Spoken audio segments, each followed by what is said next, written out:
Apa yang aku nak contoh dekat sini ada dalam buku ni, okey? Sesuai lah untuk orang yang ada niat untuk menjadi kaya, okey? Nak kaya dalam kehidupan ni. Konsepnya bermula dengan buku ni. Banyak diterangkan dalam buku ni. Boleh nampak ni, saya try buka lah.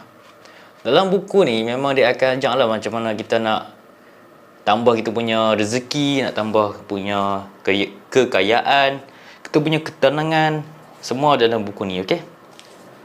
Adalah dia punya psikologi lah. Buku ni ke arah psikologi.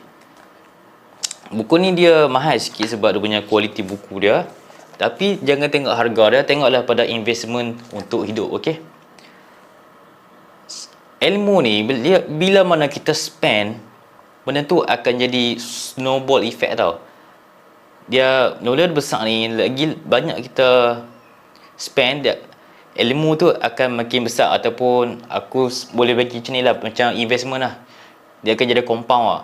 Dia akan compound, dia akan tambah kita punya kenikmatan, kesejahteraan dalam hidup tu. Kita punya kekayaan akan bertambah.